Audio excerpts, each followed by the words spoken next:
৬২ বছৰতো অদম্য উদ্যম অৱসৰৰ পিছত বিশ্ৰাম নহয় পত্নীৰ নামত নাৰ্চাৰী স্থাপন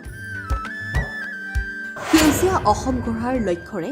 অৱসৰপ্ৰাপ্ত অধ্যক্ষৰ ব্যতিক্ৰমী পদক্ষেপ অৱসৰ মানেই জীৱনৰ অন্ত নহয় বৰঞ্চ নতুন সপোনেৰে আৰম্ভ হোৱা এক নতুন অধ্যায় এই কথাকে বাস্তৱ ৰূপ দিছে ৰহাৰ গড়মাৰী গাঁৱৰ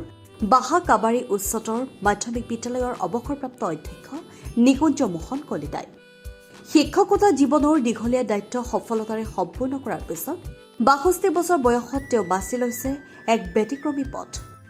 সমাজ আৰু পৰিৱেশৰ প্ৰতি থকা গভীৰ দায়বদ্ধতাৰ পৰিচয় দি নিজৰ পত্নী অঞ্জলি কলিতাৰ নামত স্থাপন কৰিছে অঞ্জলি নাৰ্চাৰী এই নাৰ্চাৰী এতিয়া কেৱল গছপুলিৰে ভৰা এখন চৌহদ নহয় ই পৰিণত হৈছে পৰিৱেশ সংৰক্ষণ আত্মনিৰ্ভৰশীলতা আৰু সমাজ সেৱাৰ এক জীৱন্ত প্ৰতীক ৰূপে ২০২৫ চনত অৱসৰ গ্ৰহণ কৰাৰ পিছত বহু লোকৰ দৰে ঘৰত বহি অৱসৰ কটোৱাৰ পৰিৱৰ্তে নিকুঞ্জ মোহন কলিতাই নিজকে সম্পূৰ্ণৰূপে ব্যস্ত কৰি তোলে গছ-গছনিৰ মাজত দিনটোৰ অধিকাংশ সময় তেওঁ বিভিন্ন প্ৰজাতিৰ ফল-মূল ফুল ঔষধি আৰু বনজ গছৰ পুলি প্ৰস্তুত সংৰক্ষণ আৰু লালন পালনত কটায় তেওঁৰ বিশ্বাস এডাল গছ ৰোপণ মানে কেৱল এডাল গছ ডাঙৰ কৰা নহয় বৰঞ্চ ভৱিষ্যত প্ৰজন্মৰ বাবে এখন সুস্থ আৰু সেউজীয়া পৃথিৱী গঢ়ি তোলা এই মহৎ প্ৰচেষ্টাত সমানে সহযোগিতা আগবঢ়াই আহিছে তেওঁৰ জীৱন সংগিনী অঞ্জলি কলিতাই দুয়োজনে মিলি ঘৰৰ বাগিচাত জৈৱ পদ্ধতিৰে বিভিন্ন শাক-পাচলি ঋতুভিত্তিক শস্য আৰু কৃষিজাত উৎপাদনৰ খেতি কৰি আত্মনিৰ্ভৰশীলতাৰ এক অনুকৰণীয় দৃষ্টান্ত স্থাপন কৰিছে নিজৰ উৎপাদিত শস্য ব্যৱহাৰৰ লগতে আনকো জৈৱ কৃষি আৰু গছপুলি ৰোপণৰ প্ৰতি উৎসাহিত কৰি আহিছে তেওঁলোকে সেউজীয়া পৰিৱেশ গঢ়ি তোলাৰ এই নীৰৱ আন্দোলনে এতিয়া স্থানীয় যুৱ সমাজৰ মাজতো নতুন আশাৰ সঞ্চাৰ কৰিছে শিক্ষা ক্ষেত্ৰত দীৰ্ঘদিনৰ নিষ্ঠাপূৰ্ণ সেৱাৰ বাবে সন্মান লাভ কৰা নিকুঞ্জ মোহন কলিতা উদ্যান শস্য আৰু তাঁত বয়নৰ ক্ষেত্ৰতো সমানে দক্ষ কৃষি উদ্যান শস্য আৰু গ্ৰাম্য অৰ্থনীতি শক্তিশালী কৰাৰ লক্ষ্যৰে তেওঁ দীৰ্ঘদিন ধৰি কাম কৰি আহিছে শিক্ষক হিচাপে যিদৰে ছাত্ৰ-ছাত্ৰীক জ্ঞানৰ পোহৰ বিলাইছিল ঠিক সেইদৰে এতিয়া কৃষি পৰিৱেশ আৰু আত্মনিৰ্ভৰশীলতাৰ জৰিয়তে সমাজক নতুন দিশ দেখুৱাইছে এগৰাকী নিষ্ঠাবান সমাজকৰ্মী হিচাপেও তেওঁ বিভিন্ন সামাজিক পৰিৱেশ সজাগতা গছপুলি ৰোপণ অভিযান জনকল্যাণমূলক আৰু উন্নয়নমূলক কাৰ্যসূচীত নিয়মীয়াকৈ অংশগ্ৰহণ কৰি আহিছে তেওঁৰ এই বহুমুখী অৱদানৰ স্বীকৃতি স্বৰূপ এই বৰ্ষত ৰহা উন্নয়ন খণ্ডৰ ব্যৱস্থাপনা আৰু ৰহা সমজিলা প্ৰশাসনৰ উদ্যোগত অনুষ্ঠিত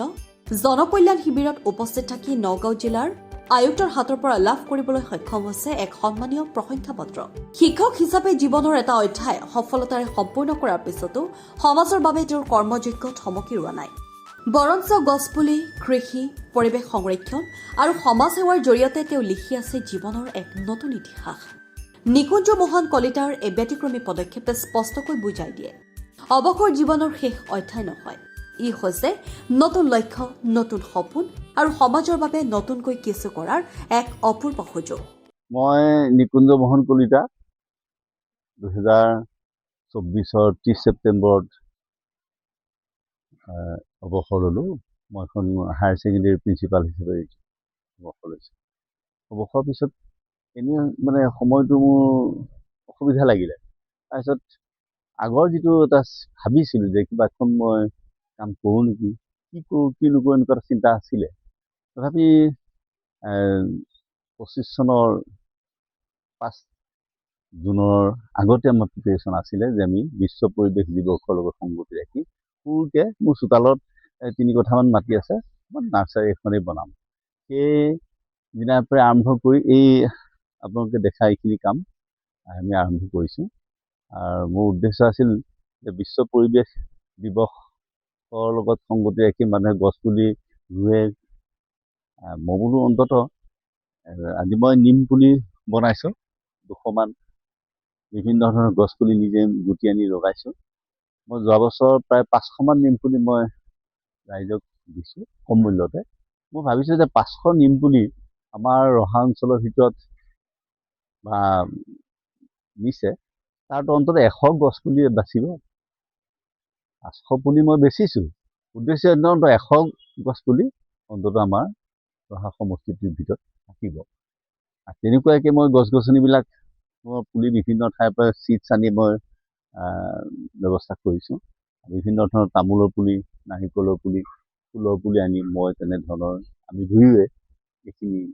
আমি ব্যৱস্থা কৰিছোঁ। ভাল লাগিছে আমাৰ। এই মই অৱসৰৰ পিছত এটা সময় নোযোৱা পৰিস্থিতিত আছিলে,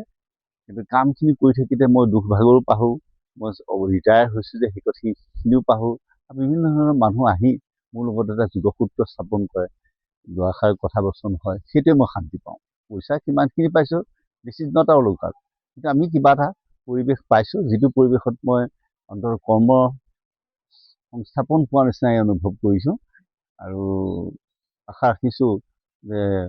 আমাৰ লেখীয়া যিসকল অৱসৰ হোৱা ব্যক্তি, তেওঁলোকেও এনেধৰণৰ কিবা এটা